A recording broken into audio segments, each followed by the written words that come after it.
الذي أرسله بالحق بشيرا ونذيرا وداعيا إلى الله بإذنه وسراجا منيرا. أما بعد فأعوذ بالله من الشيطان الرجيم. بسم الله الرحمن الرحيم. ألهاكم التكاثر حتى زرتم المقابر كلا سوف تعلمون.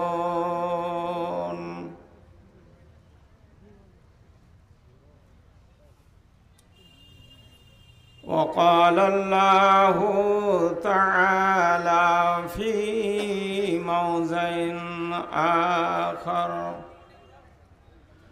أفلا يعلم إذا بعثر ما في القبور وحصل ما في الصدور إلى آخره. কেমন করে ঘুমাও তুমি, ফজর করে কাজা, এমনও তো হতে পারে জোহরে জানাজা। কেমন করে ঘুমাও তুমি, ফজর করে কাজা, এমনও তো হতে পারে জোহরে জানাজা। মুসলিম হয় না জন্ম নিলে, মুসলিম হয় না জন্ম নিলে মুসলমানের ঘরে, কাফের মুমিন তফাত হয় সলাতের উপরে। তাই এই জীবনে নামাজ জানো কবু না হয় কাজা, এমনও তো হতে পারে জোহরে জানাজা। বেনমাজির লাশ কবরেতে রাখবে রে যখন, মাটির চাপে পাঁজরের হাড় ভাঙবে রে তখন। বেনমাজির লাশ কবরেতে রাখবে রে যখন, মাটির চাপে পাঁজরের হাড় ভাঙবে রে তখন। বিষাক্ত ওই সাপের ছবল, বিষাক্ত ওই সাপের ছবল, বেনামাজের সাজা, এমনও তো হতে পারে জোহরে জানাজা। কেমন করে ঘুমাও তুমি, ফজর করে কাজা, এমনও তো হতে পারে জোহরে জানাজা। বেনামাজি পাবে না হায় খোদার কাছে না যায়, কবরের আঘাত হবে আঘাত আর আঘাত। বেনামাজি পাবে না হায় খোদার কাছে না যায়, কবরের আযাব হবে আঘাত আর আঘাত। বেনামাজ সাজারো এটাই হবে সাজা, এমন তো হতে পারে জোহরে জানাজা। আজকের জলসার নির্বাচিত শ্রদ্ধেয় সভাপতি সাহেব, স্টেজের সম্মানিত উলামায়ে কিরাম, সামনে দূর দূরান্ত এলাকা গ্রাম থেকে বহু কষ্ট করে শীতকালে এসে বসে কোরআন ও হাদিসের কথা শ্রবণ করার আল্লাহ পাক সুযোগ বানিয়ে দিয়েছেন। তাই ওই মহান আল্লাহর শুকরিয়া আদায় করি। সংক্ষিপ্ত ভাষায় সেটা হচ্ছে আলহামদুলিল্লাহ। পড়ুন একবার জোরে, আলহামদুলিল্লাহ। অধিপর আখির নবী তাজদারে মাদানী ইহকাল এবং পরকালের কান্ডারি জানাবে মুহাম্মদুর রাসূলুল্লাহ সাল্লাল্লাহু তাআলা আলাইহি ওয়াসাল্লামের প্রতি কোটি কোটি দুরূদ ও সালাম অবতীর্ণ হোক। আল্লাহুম্মা সাল্লি আলাইহি আল্লাহুম্মা বারিক আলাইহি। আজকে যে সাবজেক্ট, যে টপিক নিয়ে আলোচনা করব সেটা হচ্ছে কবরের আযাব। খুব সুন্দর করে শুনবেন, কোরআন ও হাদিস দলিল সহ কথা বলবো ইনশাআল্লাহ। ওমা তৌফিক ইল্লা বিল্লাহ। বিষয়টা হবে কবরের আযাব। জালসাটাও সেই বিষয়ে আছে মনে হয়। তো কবরের আযাব সত্য কিনা আল্লাহ পাক কোরআনে কি বলেছেন এবং নবীজি হাদিসে কি বলেছেন।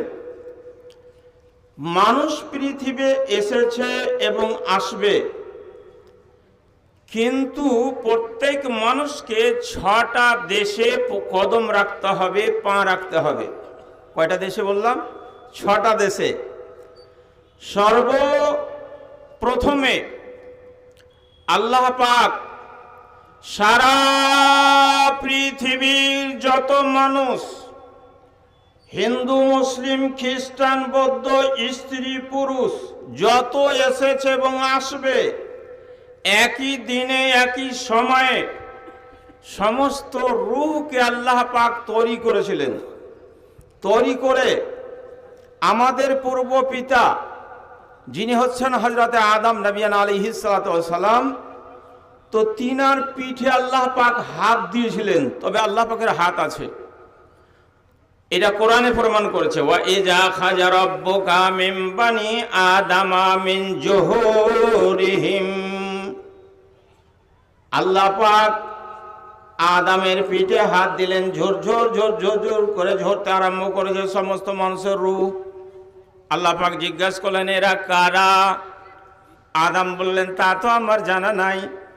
মহান আল্লাহ বললেন, কিয়ামত পর্যন্ত যত পুরুষ আর যত নারী হবে সমস্ত মানুষের রূহকে আমি একই দিনে তৈরি করলাম। হে আদম, এ সমস্ত হবে তোমার আওলাদ, এগুলো হলো তোমার সন্তান। এবারে ওদেরকে একটা গোডাউনে রেখে দিলেন, যে গোডাউনটার নাম হচ্ছে আলামে আরওয়াহ। যে সমস্ত লোকেরা জালসা শুনতে আসছেন নিজের সামানের হেফাজত নিজে করবেন। আর এরকম হিসাবে স্টেজে বক্তাকে বাদ দিয়ে যে তোমরা এলান করতে না হয় বারে বারে, তোমার সামান কি আছে, কি নিয়ে এসো, তোমার সামানের দায়িত্ব তোমার কাছে, তুমি ওর হেফাজত করো। তাহলে কারো যদি কোনো মোবাইল হারিয়ে থাকে মেহরবানি করে স্টেজে পৌঁছে দিয়ে। তো যত লোক দুনিয়াতে আসছে আর আসবে প্রত্যেকের সময় নির্ধারিত আছে। ওই সময় হলে মায়ের গর্ভে থেকে, মায়ের পেট থেকে আবার আসবে দুনিয়াতে। কিছুদিন দুনিয়া করার পরে লোকটা মারা যাবে, চাহে যে কোনো কাস্টের ধর্মের লোক হোক, মারা যাবে। তো মরে যাওয়ার পরে কয়েকটা বর্ডার আছে, সেন্টার আছে। তার মধ্যে প্রথম সেন্টারের নাম হচ্ছে কবর। আর এই কবরকে বলা হয় আলামে বারজাখ। কবরের নাম কি বললাম? আলামে বারজাখ। তো পুলসেরাত আছে, জান্নাত আছে, জাহান্নাম আছে, মিজান আছে। মানুষের নেকি বদি সমস্ত ওজন হবে। সব প্রথমে যেটা কাজ সেটাই হচ্ছে কবর। এটা হচ্ছে প্রথম সেন্টার। রাসূলুল্লাহ সাল্লাল্লাহু আলাইহি ওয়াসাল্লাম বলেন, ইন্নাল কবরা আউওয়ালা মানাজিলিল আখিরা। মানে নিঃসন্দেহে কবরটা হচ্ছে আখিরাতের যতগুলা সেন্টার আছে ওই সমস্ত সেন্টারের মধ্যে প্রথম সেন্টার হচ্ছে কবর। এবার মানুষ কবর দিয়ে দু চার কদম হেঁটে যাবে না, আল্লাহ পাকের কাছ থেকে দুইজন মেসেঞ্জার আসে, মেসেঞ্জার এসে মানুষটাকে জিন্দা করে, জীবিত করে তিনটা প্রশ্ন জিজ্ঞাসা করে ফেরেশতারা, মুনকিরা নাকির, তিনটা প্রশ্ন তিনটা উত্তর যে কি হবে এই উত্তরটা রাসূলুল্লাহ সাল্লাল্লাহু আলাইহি ওয়াসাল্লাম হাদিসে বলে দিয়েছেন। তো বর্তমান যুগে আমাদের ছেলে মেয়েরা লেখাপড়া করে স্কুলে কলেজে, ম্যাট্রিকের পরীক্ষা হবে, এক্সাম হবে ফেব্রুয়ারিতে বা মার্চ মাসে। এক মাস আগে যদি কোশ্চেন আউট হয়ে যায় তাহলে কোনো একটা ছেলেকে ফেল করবে? ভালো করে কথা বুঝেন, কথা বলেন। এক মাস আগে যদি অরিজিনাল কোশ্চেন আউট হয়ে যায় কোনো ছেলে ফেল করবে? একটাও ছেলে ফেল করবে না। মাথা মোটাও যদি থাকে তো কমসে কম সেকেন্ড ডিভিশন করবে। আর যারা ভালো ছেলে তারা স্টুড করবে, ফার্স্ট ডিভিশন করবে। এক মাস আগে 8 দিন আগে যদি কোশ্চেন পেয়ে যায় সমস্ত কোশ্চেন ফলো করে নেবে। আজ থেকে কবরের তিনটাই মাত্র প্রশ্ন, এই প্রশ্ন আউট করেছেন নবীজি 1450 বছর আগে। বলুন সুবহানাল্লাহ, পড়ুন জোরে একবার সুবহানাল্লাহ। 1450 বছর আগে মহানবী বলে দিয়েছেন এই তিনটা প্রশ্ন হবে, আর এই প্রশ্নের উত্তর হলো এগুলো। কি কি প্রশ্ন হবে? প্রথম প্রশ্ন হবে আরবি ভাষায় মান রাব্বুকা। এই ভাষাটা জান্নাতের ভাষা। দুনিয়াতে কেউ হিন্দি জানে, ইংলিশ জানে না, ইংলিশ জানে বাংলা জানে না, আরবি জানে ফার্সি জানে না, বা দুটা ভাষা জানে দুটা জানে না। মহানবী বললেন যখন মানুষ মারা যাবে কাল কিয়ামতের মাঠে হাসরের ময়দানে আল্লাহ তাআলার সামনে যখন হাজির হবে, সারা পৃথিবীর যত মানুষ আছে বন্ধুরে, কোন মানুষ মূর্খ থাকবে না, অজ্ঞ থাকবে না, অন্ধ থাকবে না। প্রত্যেক মানুষকে আল্লাহ জ্ঞান দেবে, শিক্ষা দিবে, ইলম দিবে। আর যেটা সেখানকার ভাষা হবে সেটা হবে কোরআনের ভাষা, আরবি হবে, সবাই পড়তে পারবেন। এখন যারা পড়ালেখা জানে না ওকে 450 পাওয়ারের চশমা পাওয়ার দেওয়া হয় আর বলে দেখান তো এর মধ্যে কি লেখা আছে, তো 12 ঘন্টা দেখার পরও বলতে পারবে না যে কাগজে কি লেখা আছে। ঠিক না বেটি, কথা বলেন? কিয়ামতের দিন যারা মূর্খ, কিছুই জানে না, স্কুল মাদ্রাসা কলেজ মক্তব কোন জায়গায় পড়েনি, মহানবী সাল্লাল্লাহু আলাইহি সাল্লাম বলছেন সবাই চটচট করে পড়তে পারবে। এরপর দলিল দেন।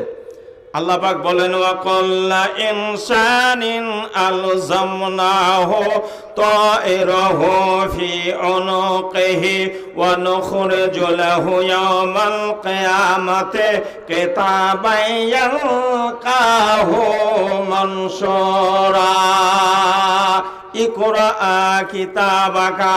সারা পৃথিবী যত মানুষ আছে, যত নারী আছে, যত পুরুষ আছে, সমস্ত মানুষের যত নেকি আর বোধে, যত গুনহার পাপ আছে, সমস্ত মানুষের গলার হার আল্লাহ পাক বানিয়ে দিয়েছে। কিয়ামতের দিন সামনে রেজিস্টার খুলে দেওয়া হবে এবং প্রত্যেক মানুষকে জিজ্ঞাসা করা হবে ইকরা, তোমার আমল নামাটা তুমি একবার পড়ে দেখো। বলবেন মাওলানা পৃথিবীতে অগণন মানুষ আছে, তো এতগুলা মানুষের আমল রাত্রে দিনে সকালে সন্ধ্যাতে হাটে ঘাটে মার্কেটে বাজারে কেমন করে লিখবে? এটা কি সম্ভব কথা বলছেন? জি সম্ভব। আমি নুরুল ইসলাম ফাইজি কথা বলছি আপনার সামনে। এখানে এই যে মোবাইলগুলো চালু আছে, মিডিয়াওয়ালা আসছে, তে এ আমার কথাগুলা ক্যাচ করবে, আমার বডি, আমার শরীর, আমার আওয়াজ, আমার শরীরের যতগুলা ড্রেস কাপড় আছে সমস্ত ক্যাচ হয়ে যাবে। 1 বছর পরে আমাকে জিজ্ঞাসা করবে মৌলানা নুরুল ইসলাম ফাইজি সাহেব, আপনি তো আমানপুরে আমাদের জালসা অমুক অমুক কথাগুলা বলেছিলেন। আমি বলবেন না, আমি কেন বলবো মিথ্যে কথা, আমি বলিনি তো। বলবেন না বলেছেন, এর প্রমাণ আছে। কি প্রমাণ আছে? ক্যাসেটটা চালু করে দিবে, তো হুবাহু আমার যতগুলা কথা সমস্ত আসবে না আসবে না? কথা বলেন, আসবে না? একটা জের জাবারও মিস হবে না, সমস্ত কথা চলে আসবে। তো যখন মানুষ একটা মেশিন তৈরি করে রেখেছে মানুষের কথা, মানুষের শরীর, মানুষের বডি কাজ করার জন্য,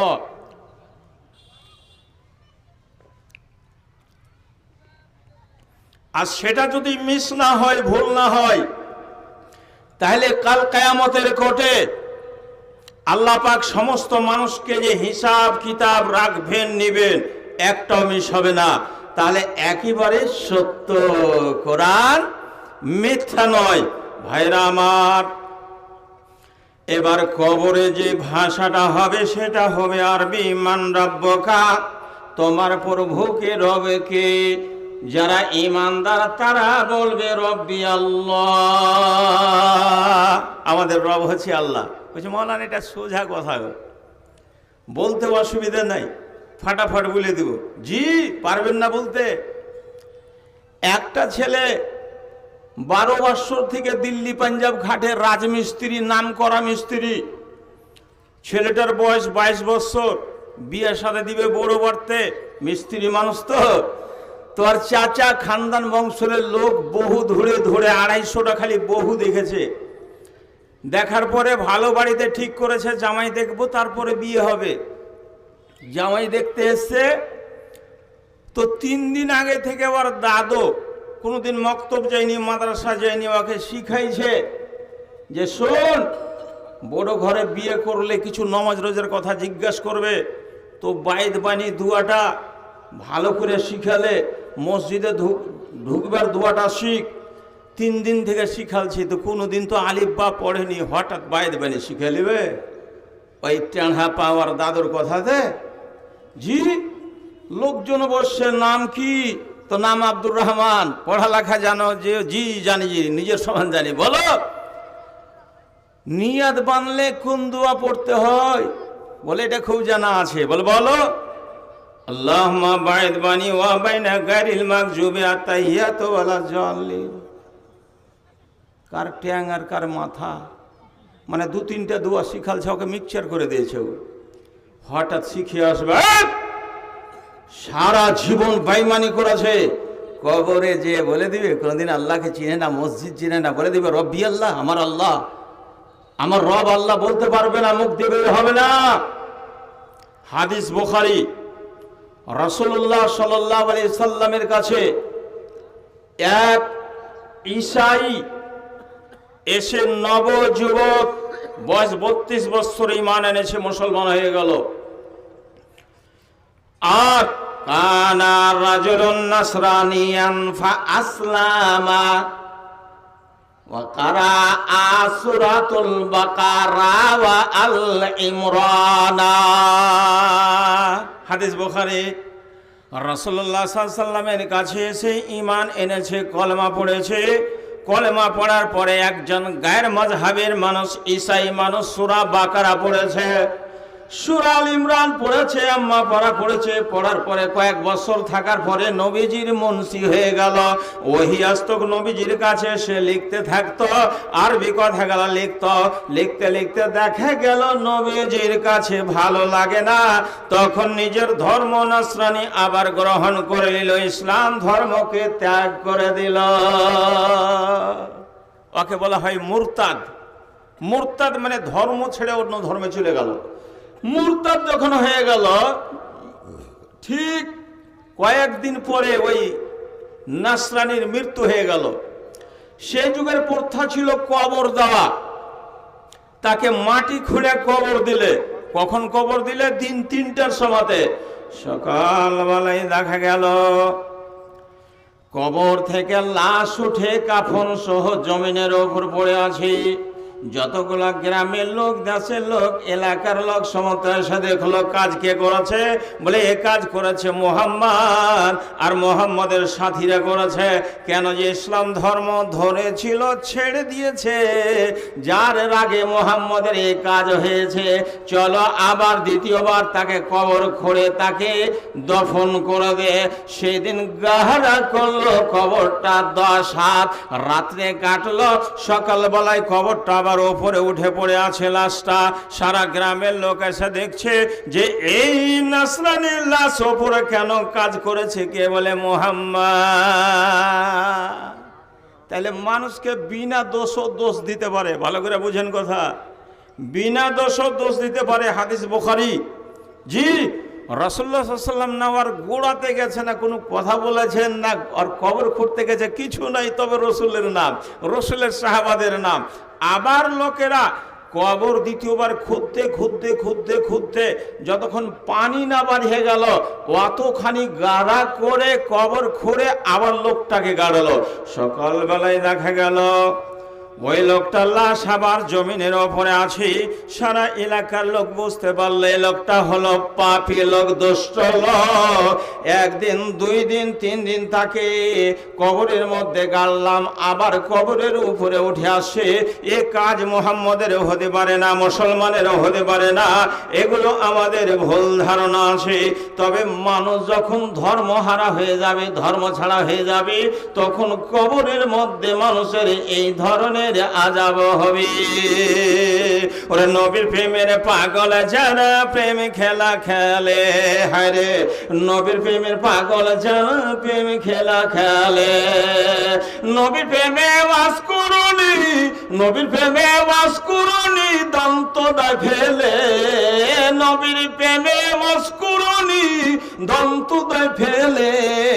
নবীর প্রেমে পাগল যারা প্রেম খেলা খেলে, হায় রে নবীর প্রেমের পাগল যারা প্রেম খেলা খেলে।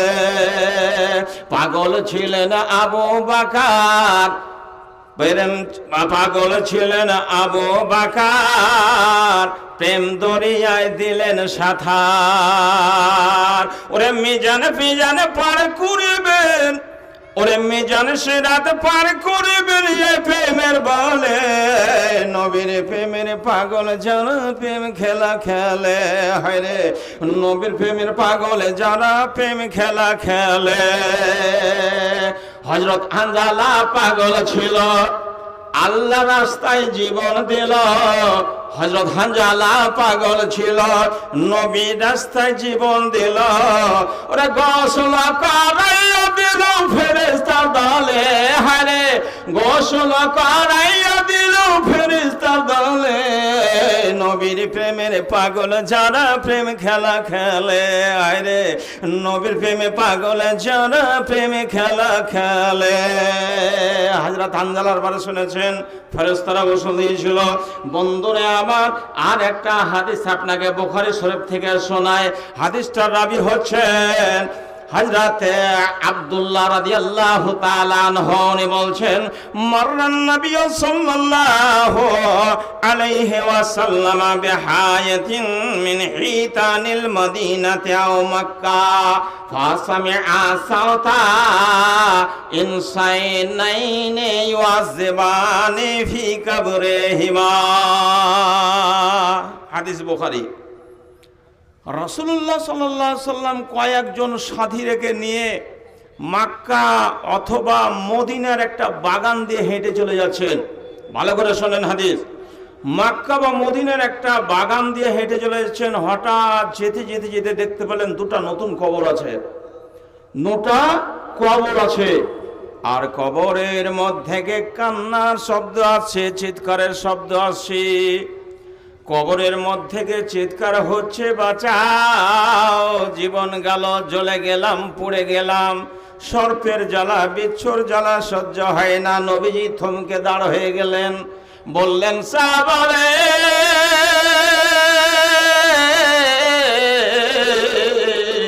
তোমরা দাঁড়িয়ে যাও। আর ওই যে সামনে খেজুরের গাছ দেখতে পেয়েছ, এই খেজুরের একখানা কাঁচা ডাল তোমরা কেটে নিয়ে এসো। সাহাবারা ছুটে চললেন, খেজুরের একখানা কাঁচা ডাল কেটে আনলেন।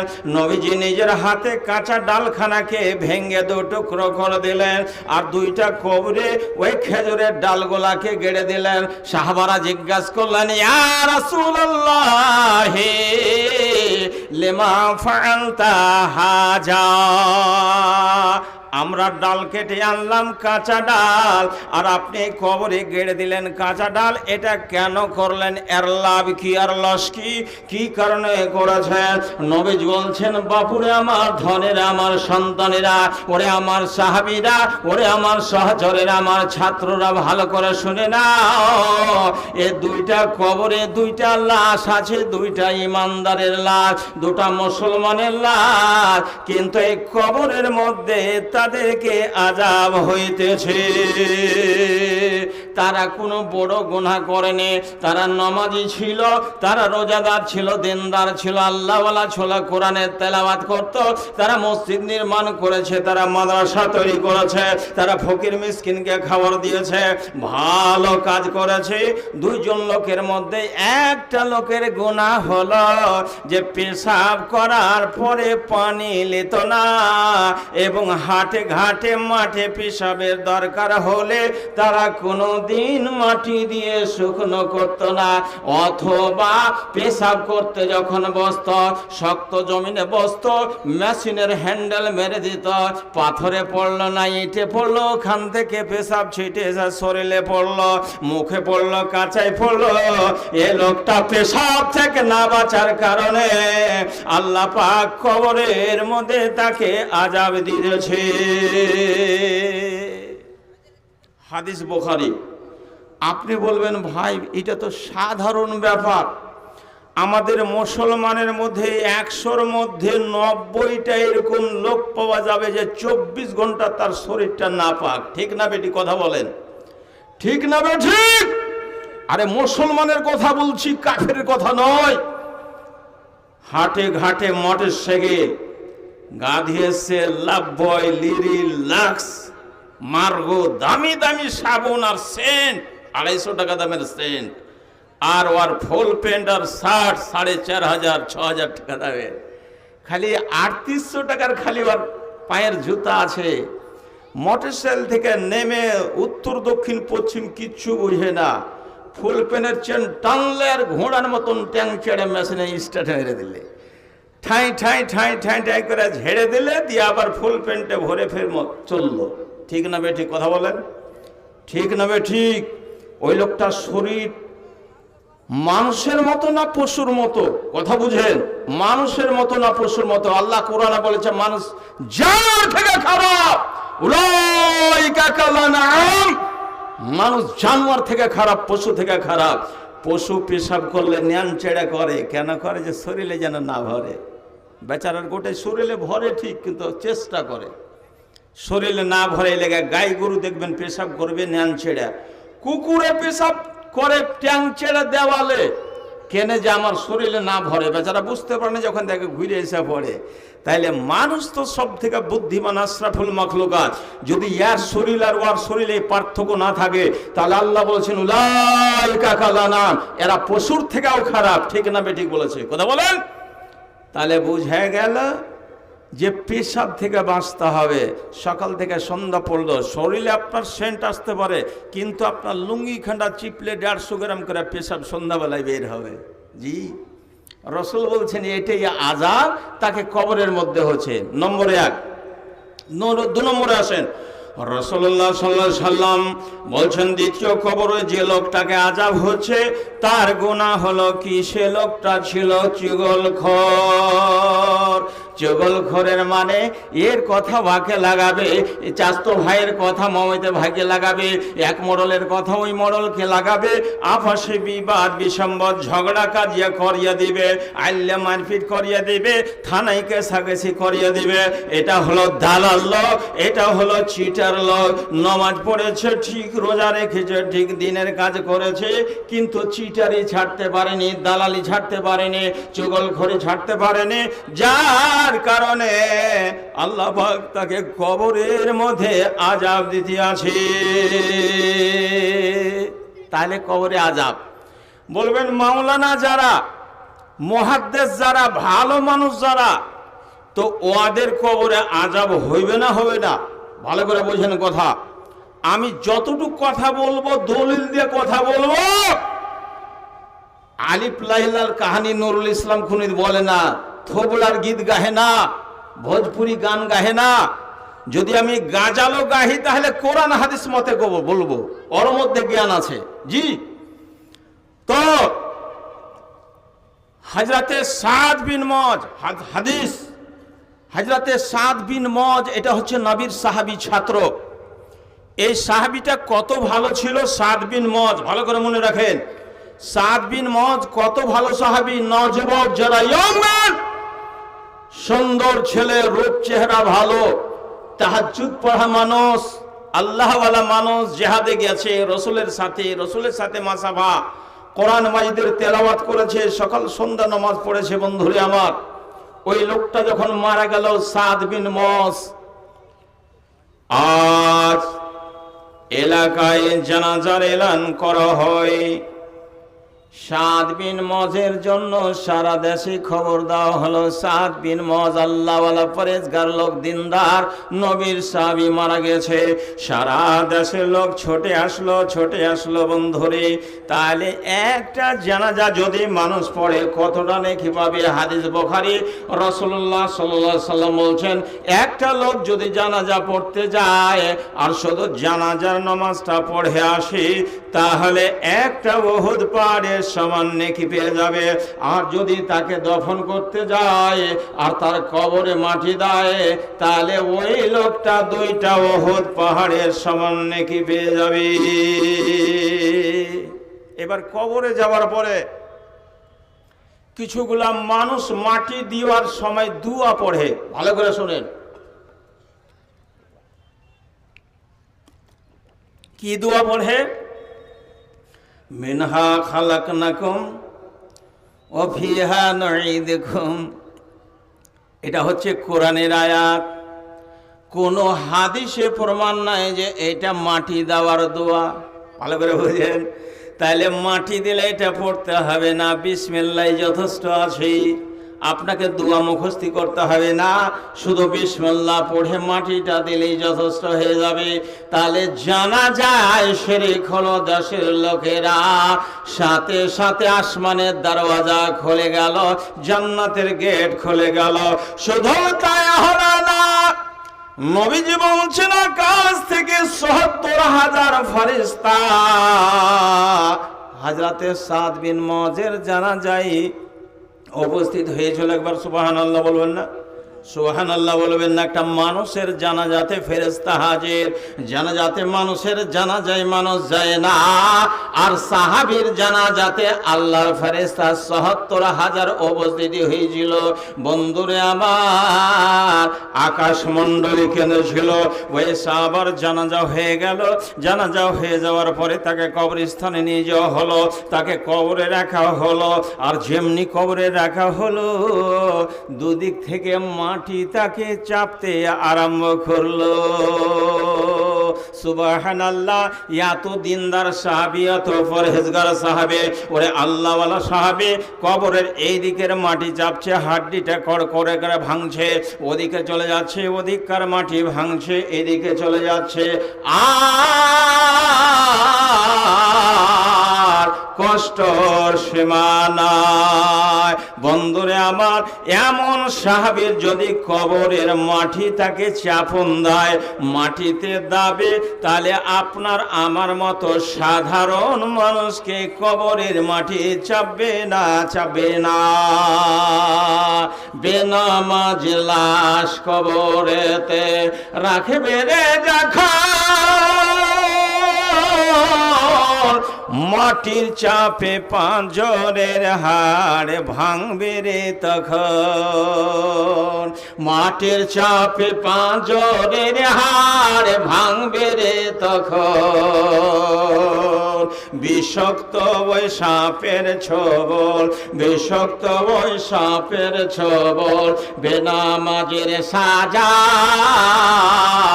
এমন তো হতে পারে জোহরে জানাজা। ভাইরা আমার, তাহলে একজন দিনদার লোককে কবরের মাটিতে একবার চাপবে, ছেড়ে দেবে, আর যারা বেঈমান হবে তাদের এই আযাবটা চিরস্থায়ী কবরের মধ্যে চলতে থাকবে। তাই নবীজি নামাজের পরে একটা দোয়া পড়তেন, সবাই মুখস্থ করেন, হাদিসটা বুখারী। রাসূলুল্লাহ সাল্লাল্লাহু আলাইহি সাল্লাম প্রত্যেক নামাজের পরে আল্লাহর কাছে দোয়া চাইতেন, আল্লাহুম্মা ইন্নী আউযু বিকা মিন আযাবিল কবরি ওয়া আউযু বিকা মিন আযাবিন নার ওয়া আউযু বিকা মিন ফিতনাতিল মাহিয়া ওয়াল মামাতি ওয়া আউযু বিকা মিন মাশিহিদ দাজ্জাল। এই দোয়াটা নবী পড়তেন। তাই আমার ভাইয়েরা, আমার বাপুরা, আমার মায়েরা, আমার ধনেরা, আমার বেটিরা, প্রত্যেক নামাজের পরে এই দোয়াটা আপাতত 7 বার পাঠ করবেন। আল্লাহর মেহেরবানি হলে কবরের আযাব থেকে আল্লাহ আপনাকে নাজাত দিয়ে দেবে।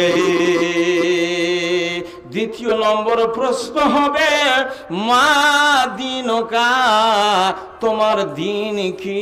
এটা হলো প্রশ্ন কার? আল্লাহর। ফেরেশতারা সওয়াল করবেন, মানুষেরা জবাব রাসূল শিখিয়ে দিলেন কি জবাব দিতে হবে। এবার নবীজি বলছেন, দীনি আল ইসলাম, আমার দিন হলো ইসলাম। আমরা সবাই জানি আমাদের দিন ইসলাম। তাহলে ইসলামের কথা কি আমরা মানি? ইসলামের কথা কি আমরা চলি? ইসলামের কথা কি আমরা কাপড় ধরে পরিধান করে? না না না, নিজের মনে যা চায় তাই করে। ইসলাম যেটা বলে সেটা করা হয় না। ইসলাম বলছেন, তুমি যখন শার্ট পরিধান করবে ডাহিন হাত আগে ঢোকাবে, ফুল প্যান্ট পরবে আগে ডাহিন পা ঢোকাবে, মাথায় কাঙ্ঘি করবে আগে ডাহিন দিকে আছড়াবে, মুখে বারাস করবে আগে ডাহিন দিকে মারবে। বন্ধুরে আমার, যতগুলা কাজ আছে সমস্ত ডাইন হাতে করবে, আর যেগুলো নোংরা কাজ আছে ওগুলো তোমাদের বাম হাতে করতে হবে। রাসূল বলছেন, লা ইয়াকুলু আহাদুকুম বিশিমালিহি ওয়ালা ইয়াশরাব বিশিমালিহি ফাইন্নাশ শাইতানা ইয়াকুলু বিশিমালিহি ওয়া ইয়াশরাবু বিশিমালিহি। নবী বলছেন, খবরদার, তোমরা কোনো জিনিস বাম হাতে খায়ও না, পান করিও না। বাম হাতে খায়ও না, বাম হাতে পান করিও না, এটা হাদিস। আর রাসূল বলছেন, কেননা শয়তান বাম হাতে খায়, বাম হাতে পরিধান করে। এবার হাটে বাজারে মার্কেটে দোকানে চলে যান, দেখতে পাবেন একটা লোক লেখাপড়া শিক্ষিত মানুষ চায়ের গিলাস ধরেছে ডাইন হাতে, ডাইন হাতে ধরেছে চায়ের গিলাস, আর বাম হাতে সিগারেট ধরেছে। আবার দু টান দিয়ে গিলাসটা রেখে দিল, আবার বাম হাতে ধরেছে চায়ের গিলাস, ডাইন হাতে সিগারেট টানছে, আর ওপর দিকে ধোঁয়া ছাড়ছে যে কয়েক কিলোমিটার গেল। যেটা হালাল ওটা খাবে, হালালটা খাচ্ছে বাম হাতে, আর হারামটা খাচ্ছে ডাহিন হাতে। ডাহিন হাতে খাওয়া যাবে না। মসজিদে রাসূল বলছেন, মসজিদে যখন ঢুকবে তো প্রথম পা আগে ঢুকাবে ডাহিন পা। পায়খানার ঘরে যখন ঢুকবে তখন আগে ঢুকাবে বাঁ পা। এটাই হলো শরীয়ত, এটাই হলো নবীর নিয়ম, এটাই হলো দ্বীন ইসলামের চাল, এটা হলো দ্বীন ইসলামের নিয়ম। আল্লাহ পাক বলছেন, তোমরা কি বোঝো না, জানো না, কবরের মধ্যে মানুষকে জাগানো হবে, ওঠানো হবে, এবং মানুষের সিনার মধ্যে যা আছে সমস্ত মানুষের সিনার মধ্যে থেকে বের করে নেওয়া হবে।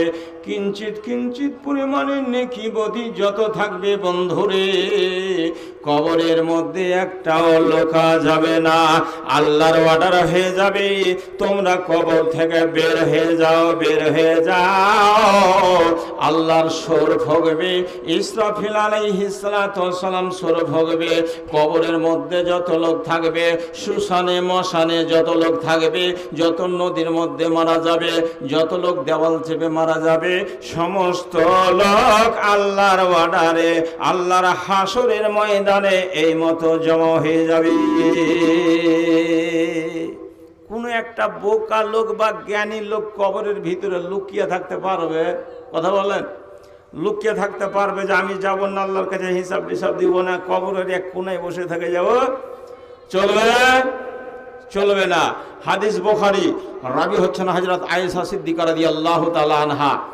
ওয়ান আয়েশা সিদ্দিকা রাদিয়াল্লাহু তাআলা আনহা قال سمعت رسول الله صلى الله عليه وسلم يسر الناس يوم القيامة حفاة عراة غرلا।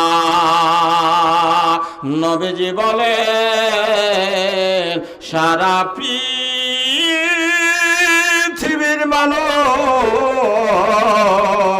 যারা কবরে আছে, শ্মশানে মশানে আছে, যে কোনো অবস্থায় থাকবে বন্ধুরে, আল্লাহর যেদিন ডাক হয়ে যাবে সমস্ত মানুষ কবর থেকে উঠবে উলঙ্গ অবস্থায়। একবার বলুন সুবহানাল্লাহ। পরের জায়গা পরের জমি ঘর বানায় আমি রই, আমি তো সেই ঘরের মালিক নাই। জমিদারের ইচ্ছা মতো হয় না জমি চাষ, তাই তো ফসল ফলে না রে দুঃখ বারো মাস। আমি খাজনা পাতে সবই দিলাম, তবে জমি হয় গনি না। বুঝতে পারলেন না মনে হয়? এ দেহটা হচ্ছে আল্লাহর, ব্যবসা করার জন্য পাঠালছে। যে জমিটাতে আমরা ঘর বাড়ি বানিয়েছি, এটা আমাদের বাড়ি। কার বাড়ি বলেন? আমাদের বাড়ি নয়, বাড়ি হচ্ছে কবর। কবরটাই হচ্ছে বাড়ি, আর এই কবর থেকে মানুষকে উঠতে হবে। এবার কবর থেকে মানুষ উঠবে উলঙ্গ অবস্থায়। রাসূল বলছেন, হুফাতান উরাতান গরলা। বেটা ছেলে বেটি ছেলে সমস্ত নাঙ্গা হয়ে থাকবি, তাদের পায়ে জুতা চাপ্পাল থাকবে না, শরীরে শাড়ি থাকবে না, ব্লাউজ থাকবে না, শার্ট থাকবে না, ফুল প্যান্ট থাকবে না, এমনকি মানুষের মুসলমানিও দেওয়া থাকবে না। যেমন মায়ের পেট থেকে শিশুরা জন্মগ্রহণ করে ঠিক ওই মতো মানুষের লিঙ্গ কাটা থাকবে না। আল্লাহর হাসরের ময়দানে জমা হয়ে যাবে। মায়েশা জিজ্ঞাসা করছেন, ইয়া রাসূলুল্লাহ, আর রিজালু ওয়ান নিসাউ জামিআ ইয়ানজুরু বা'যুহুম ইলা বা'দ। মায়েশা বলছেন, হুজুর, দুনিয়াতে কোনো সভা জালসা সমিতি যদি হয়, তাহলে পুরুষের প্যান্ডেল ভিন্ন হয় আর মহিলার প্যান্ডেল ভিন্ন হয়। হাসরের ময়দানে সমস্ত লোক একই জায়গায় হবে না আলাদা আলাদা থাকবে? রাসূল বলছেন, পৃথিবীর ছোট বড় কালো ধল নারী পুরুষ যত এসেছে আর আসবে, সমস্ত নারী পুরুষ উলঙ্গ অবস্থায় হাসরের ময়দানে একই জায়গায় জমা হয়ে থাকবে। মায়েশা বলছেন, হুজুর, তাহলে এক অপরের ইজ্জত দেখবে, কত লজ্জার কথা হবে। নবী গো, এরকম লজ্জা কি করে সহ্য হবে? আল্লাহ রাসূল বলছেন, ক্বালা আয়েশা আল আমরু আহাম্মু মিন আইয়ানজুরা বা'যুহুম ইলা বা'দ। যত তুমি সাধারণ ভেবেছ অত সাধারণ নয়। একজন সুন্দর মহিলা, সুন্দর রমণী তোমার সামনে উলঙ্গ হয়ে দাঁড় হয়ে থাকবে, আর তার শরীর জ্বলবে, আলোকিত হয়ে থাকবে। একজন যুবক তার দিকে একবার নজর উঠিয়া দেখবে, এরকম সুযোগ জীবনে পাবে না, পাবে না। মায়েশা বলছিল, হুজুর, আপনার সাথে আর আমার সাথে এতটা মহব্বত আর প্রেম ভালোবাসা আছে, কাল কিয়ামতের কঠিন দিনে এই ভালোবাসা আপনার সাথে আমার সাথে থাকবে না, থাকবে না। বলবেন, মাওলানা, কতটা ভালোবাসা, কতটা প্রিয় রাসূল রসুলের ছেলের সঙ্গে ছিল, মায়েশার সঙ্গে আল্লাহ রসুল একই প্লেটে একই থালিতে খেতে বসেছেন। কয়েক ঘন্টা মাংস আছে, মাংস একবার রসুল খাচ্ছেন, একবার মা আয়েশা খাচ্ছেন। এ খেতে খেতে মাংস শেষ হয়ে গেছে, মাত্র একখানা হাড্ডি বেঁচে আছে। ওই হাড্ডিখানা রসুল একবার কামড় দিলেন, আর কামড় দিয়ে কিছু মাংস ছুটিয়ে আবার প্লেটে রাখলেন। এবার মায়েশা ওই প্লেট থেকে ওই হাড্ডিখানা উঠিয়ে আবার কামড় মারলেন, আবার প্লেটে রাখলেন। এই করতে করতে আমার নবী দয়ার সাগর সম্পূর্ণ হাড্ডিখানা মুখে ভরে চিবিয়ে চিবিয়ে চিবিয়ে তোস করে দিয়েছেন। এবার ফেলতে যাবেন, মায়েশা চট করে হাত ধরে নিলেন। ইয়া রাসূলুল্লাহ, এ হাড্ডিখানা ফেলবেন না, আমাকে একবার দেন, আমি একবার চিবিয়ে খাবো। নবী বললেন, এর মধ্যে মাংস নাই, এর মধ্যে মগজ নাই, এর মধ্যে টেস্ট নাই, এর মধ্যে কিছু নাই, ফেলার উপযুক্ত হয়ে গেছে। মায়েশা বলছেন, হুজুর এর মধ্যে আপনার মুখের থোকগুলো লেগে আছে, শুধু মুখের থোক গালা একবার চিবিয়ে খাবো, তাতে আমার ভিতরে আনন্দ আসবে, তৃপ্তি আসবে। ওরে আমার ভাইরা, চাচারা, আমার নবযুবক বন্ধুরা, আপনার ভালোবাসা নারী, আপনার ভালোবাসা স্ত্রী, যতই দামের শাড়ি আর ব্লাউজ চাপ্পল এনেছেন, জাকির ছোটের দিয়েছেন, ভালো করে একদিন চেক করবেন। একটি ভাত বেশি করে নেবেন, ওতে মাংস দিবেন, মাছ দিবেন, ডাল দিবেন, ভালো করে ঘেঁটে ঘুটে অর্ধেকটা খাবেন আর অর্ধেকটা ছেড়ে দেবেন। বলবেন যে আর রমি শর্মাকে দে। এবার আপনার স্ত্রীর লাখটা ফুল হবে আর বলবে, ঢ্যাপা যৎকার পড়বে না অৎকার লিয়েছি। আপনার নাম বিগড়িয়ে বলবে, বোঁচা বলবে, ট্যাপা বলবে পুরুষকে। বেয়াদব মেয়ে, যা কুকুরকে দিয়ে দেখা খাবে না স্ত্রী। কতই ভালোবাসাটা তো চেক করে দেখবেন, আরে 7-এর মধ্যে 10টা খাবে, 90টাই খাবে না। কেন খাবে না? রসুলের মুখ দিয়ে সুগন্ধ আসত, রসুল থুক ফেললে সাহাবারা টাচ করার চেষ্টা করতেন। আর আপনার মধ্যে যে মধু ভরা আছে, জি 5000, আর রজনীগন্ধার পুরিয়া এদিকে একটা বতকের মতন গালকে ট্যাপা করে দিয়েছে, কথা বলছে আসসালামু আলাইকুম, ছুবে বোঝাছে, ও সালাম দিতে পারবে? কবরে জেলে তোর মুখটাকে চুইরে দিবে, কতদিন রজনীগন্ধা খাবে? এই মুখ দিয়ে আল্লাহর জিকির আজকার নাই, এই মুখ দিয়া রাসূলের সাথে কোনো সম্পর্ক নাই। ওই বলতে পারবে দ্বীন আল ইসলাম, ওর মুখ দিয়ে বাইরে হবে। কথা বলেন, ওর মুখ দিয়ে বাইরে হবে যার জীবনের বাইরে হয়নি, মরার পরে মুখ দিয়ে বাহির হবে না, কবরে বলতে পারবে না। বলবেন সহজ কথা, জি না, বলবে ওরা যারা মেনেছে, আর বলতে পারবে না ওরা, বলতে পারবে না ওরা যারা মানে নে। ভাইরা আমার, তাহলে বোঝা গেল পৃথিবীতে যত মানুষ এসেছে আর আসবে, প্রত্যেক মানুষকে কবরের ভিতর দিয়ে আখিরাতের দরওয়াজা যেতে হবে।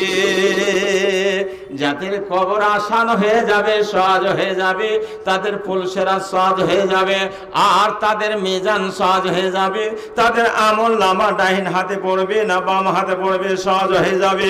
তাহলে কবর হলো প্রথম মঞ্জিল, প্রথম সেন্টার। বন্ধুরে আমার, সারা দুনিয়াতে যত মানুষ এসেছে সমস্ত মারা গেছে আর মরবে। আমেরিকার খবর আসে, দিল্লির খবর আসে, মহারাষ্ট্রের খবর আসে, সৌদিয়ার খবর আসে, ফোনে কথা বলা যায়, মা মারা গেল, বাবা মারা গেল, চাচা মরে গেল, আজ কবরের মধ্যে আছে। কবরের খবর পাওয়া যায় না এবং কিয়ামত পর্যন্ত যাবে না। এবার কবর যাবে হয়, মানুষকে দেখায় না কেন? 3টা কারণ আছে। বন্ধুরা আমার, শুধু কবর সম্বন্ধে বললে 3 ঘন্টা আমার পার হয়ে যাবে। শুধু হাদিস বলি তো 3 ঘন্টা পার হয়ে যাবে। নবী জীবনের এই জন্য কবরের আযাব আযাবকে মানুষকে দেখানো হয়নি, তার তিনটা কারণ আছে। এক নম্বর কারণ, কবরের আযাব যদি বেটাকে হয় তাহলে মা বাপের চোখে ঘুম হবে না, মা খেতে পারবে না, বাবা পাগল হয়ে যাবে, মা পাগলিনী হয়ে যাবে, পাগলের মতো কেঁদে বেড়াবে, আমার ছেলেকে কবরের আযাব হচ্ছে। বাবাকে আযাব হলে ছেলেরা পাগল হয়ে যাবে। দ্বিতীয় নম্বরে, কবরের আযাবের ভয়ে মানুষ কবর দেওয়া ছেড়ে দিবে, তাকে অবরে রেখে দিবে। এই জন্য কবরের আযাবটাকে লুকায়িত রাখা হয়েছে। ভাইরা আমার, তাহলে দুনিয়া থেকে মানুষ যখন মারা যাবে, মানুষের সাথে তিনটা জিনিস যাবে। তিনটা জিনিস যাবে। ইয়াত্তাবিউল মাইয়া সালাসা, মানুষ যখন মারা যাবে মানুষের সঙ্গে তিনটা জিনিস যাবে। আহলুহু ওয়া মালুহু ওয়া আমালুহু ফায়ারজিউ ইসনানি ওয়া ইয়াবকা ওয়াহিদুন। মানুষ মারা গেলে মানুষের সঙ্গে খানদান বংশের লোক যাবে, ইমাম যাবে, মাস্টার যাবে, হাজী সাহেব যাবে, সমস্ত লোক জানাজা পড়ে নেবে। আর ওতে একখানা খাট যাবে, ওতে সুন্দর বিছানা যাবে, খাট ঘুরে চলে আসবে, বিছানা চলে আসবে। মাটির কবর, যেখানে বিজলি নাই, পাংখা নাই, যেখানে গালিচা নাই, বিনা মাছারদানিতে ঘুম আসে না, লাইন পানিয়া জেলে সারা রাত আপনি জেগে থাকেন, শরীরটা ঘামো ঘামো হয়ে যাবে। আর কোনো কষ্টে পড়লে চিৎকার করলে ভাই বন্ধু আসবে, বন্ধুরা আমার কবরের মধ্যে চিৎকার করলে সারা পৃথিবী কোন মানুষ সাহায্য করবে না, বেটা যাবে না, ভাই যাবে না, খানদান বংশ যাবে না, শুধু আপনার সাথে আপনার বন্ধু হয়ে কবরের মধ্যে একটাই জিনিস থাকবে, সেটা হচ্ছে আপনার আমল। আপনার আমল ঠিক হলে কবরের আযাব থেকে, সর্পের মুখ থেকে আপনাকে বাঁচিয়ে নেবে। সকলে পড়ুন একবার সুবহানাল্লাহ। তাহলে সব থেকে বড় বন্ধু, সব থেকে ভালো সাথী হলো আপনার আমল। আল্লাহ রাসূল সাল্লাল্লাহু আলাইহি সাল্লাম বলেন, কবরের আযাব থেকে বাঁচার জন্য দুইখানা উপায় আছে। শুনবেন কি কথা বলেন? শুনবেন? দুটা উপায় আছে মাত্র। এই দুটা উপায়তে কবর থেকে বেঁচে যাবেন মাশাআল্লাহ। বলেন কি কি বলেন একটু বলেন ভাইরা আমার। এক নম্বর হলো, বাবা মারা গেছে, সারা গ্রামের লোককে দাওয়াত করে ইফতারি খাওয়ালেন, জাফত খাওয়ালেন, রোজদারে জাফত খাওয়ালেন 1000 লোককে, 500 লোককে। ওরা কবরের জিয়ারত করলো, দোয়া করলো, আল্লাহর কাছে প্রার্থনা করলো। বন্ধুরে আমার, 500 লোকে দোয়া করে যতটা লাভ না হবে, আপনার সন্তান, আপনার বেটা যদি একটা আল্লাহওয়ালা থাকে, নামাজি পরেজগার থাকে, মাওলানা মুহাদ্দিস থাকে, আর কবরে যে যদি একবার হাত উঠিয়া বাপ মার কবরের কাছে বলে, রব্বানা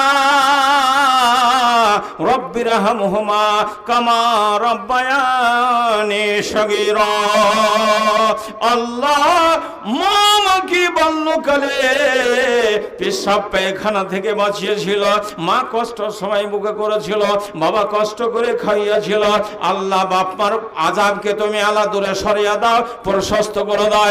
মহান আল্লাহ বলেন সেকেন্ডের মধ্যে কবরের আযাব বন্ধ হয়ে যাবে। বলেন সুবহানাল্লাহ। 2 নম্বরে, যারা কবরবাসী হয়ে গেছে তাদের দান খায়রাত যদি মানুষ করে, নবীজি বলছেন আল মাইয়াতু ফিল কবরে কাল গারিক, তারা কবরের মধ্যে হাবুডুবু খাচ্ছে, শুধুমাত্র এখান থেকে দান করবে তার জন্য নৌকা হয়ে যাবে, ঢাল হয়ে যাবে। বাপ মারা গেল, মা মারা গেল, চাচা মারা গেল, পুরুষ মারা গেল, স্ত্রী মারা গেল, তাহলে তার জন্য 1 নম্বরে দোয়া, আর 2 নম্বর হলো তাদের জন্য দান খায়রাত। বলে এরপর মান ইজা মাতাল ইনসানু ইনকাতা আনহু আমালুহু ইল্লা মিন সালাসাতিন ইল্লা মিন সাদাকাতিন জারিয়া। এটা হাদিস বুখারী শরীফে রাসূলুল্লাহ সাল্লাল্লাহু আলাইহি ওয়াসাল্লাম বলেন, মানুষ যখন মারা যায়, মানুষের মরে যাওয়ার পরে সমস্ত আমল বন্ধ হয়ে যাবে, মাত্র 3 শ্রেণীর আমল কিয়ামত পর্যন্ত বন্ধ হবে না। কবরে পাবে, হাসরে পাবে, মিজানে পাবে, কষ্ট সময় পাবে। তার মধ্যে একটা হলো সাদকায়ে জারিয়া। এই জালসা কবরস্থান, যে কবরে প্রত্যেক মানুষকে যেতে হবে, তার জন্য আসল বাড়ির জন্য ব্যবস্থার জন্য ভাই, ওরে আমার চাচারা, আমার দাদুরা, ওরে আমার মায়েরা, ধনেরা, বেটিরা, আজকে দেখবো যারা কবরকে ভালোবাসে। হযরত উসমান গনি রাদিয়াল্লাহু তাআলা আনহু কবরের পাশে যখন যেতেন, নবীজি একটা দোয়া শিখিয়ে দিলেন, আসসালামু আলাইকুম ইয়া আহলাল কবর ইয়াগফিরুল্লাহু লাকুম ওয়া আনতুম সালাফুনা ওয়া নাহনু বিল আসারে। হে কবরবাসী, আজকে তোমরা কবরে আছে, আগামী কালকে আমরা তোমার সাথী হয়ে যাব। হযরত ওমর কাঁদছেন, কাঁদতে কাঁদতে কাঁদতে ওমরের দাড়ি দিয়ে চোখের পানি ঝরঝর করে ঝরে পড়ছে। সাহাবারা জিজ্ঞাসা করলেন, হযরত উসমান, আল্লাহ রাসূল যখন জুমায় খুতবা দেন, জান্নাত জাহান্নামের ওয়াজ করেন, তখন তো এতটা কান্না আপনি করেন না, তবে কবর গাহে গিয়ে কবরস্থানে কেন কান্না করেন? হযরত উসমান গনি বললেন, আমার নবী বলে দিলেন, হে ইমানদারেরা, হে দুনিয়ার মুমিনেরা, তোমরা যদি কবর থেকে মুক্তি পেয়ে যাও, আখিরাতে সমস্ত সহজ হয়ে যাবে। ভাইরা আমার, আর একটা সামান্য হাদিস, ছোট্ট হাদিস বুখারী থেকে বলে, এবার নিজের কাজে ব্যস্ত হয়ে যাব। আল্লাহ রাসূল সাল্লাল্লাহু আলাইহি ওয়াসাল্লামের 6 বছর যখন বয়স, মা মারা গেল, মাকে দফন করা হয়েছে আবওয়ার মাটিতে। নবী 40 বছর বয়সে নবী হয়েছে। এবার নবী হয়ে যাওয়ার পরে সারা দেশের লোক নবীর কাছে দরখাস্ত জানালেন, মার জন্য, ভাইয়ের জন্য, চাচার জন্য একটু দোয়া করে দেন। নবী চিন্তা করলেন, আমি নিজের মায়ের জন্য একটু দোয়া করব, মার কবরটা জিয়ারত করতে যাব। তো ভাই আমার, এই কবরের জন্য জলসা, যতগুলা ভাই আমার এসেছেন, এখানে গ্রাম নাই, এটা গ্রাম নাই, ফাঁকা জায়গা, মাঠান জায়গা। তবে আমাদের আপনাদের ইনারা হচ্ছেন ভাই। বহু কষ্ট মুসিবত করে বাবলবনা গ্রাম এলাকার মধ্যে সব থেকে বড় গ্রাম ছিল, আজকে নিপাত হয়ে গেছে নদীতে। তারা দাঁড়ের ফকির ভিখারি হয়ে গেছে। 2 কাঠা 4 কাঠা করে কে কোথায় বাড়ি বেঁধেছে, কবর দেওয়ার জায়গা নাই, মসজিদ বানাবে তার জায়গা নাই।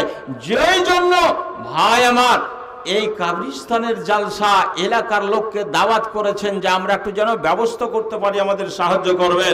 তাহলে এনারা হচ্ছেন বাবলবনা গ্রামের মানুষ, এরা নমাজি, দিনদার, পরহেজগার, আল্লাহওয়ালা লোক। সারা এলাকার কাছে আমার আবেদন নিবেদন হবে, সবাই আমরা এক সমাজের লোক। ভাই আমার 1000, 2000, 5000, 10000 করে, যারা ঠিকাদার 25-30 হাজার করে আল্লাহর ওয়াস্তে এই জায়গাতে দান করেন। গভীর রাত্রে নুরুল ইসলাম ভাইজি আল্লাহর দরবারে দোয়া করব, এখান থেকে যাবেন 1000-এ 10,000 আল্লাহ দিবে। আল্লাহ পাক জান্নাতের দরওয়াজা খুলে দেবে, জাহান্নামের গেটকে বন্ধ করে দিবে। আসেন আমার ভাই, অন্তর খুলে, মন খুলে, মোটা করে দান দেন।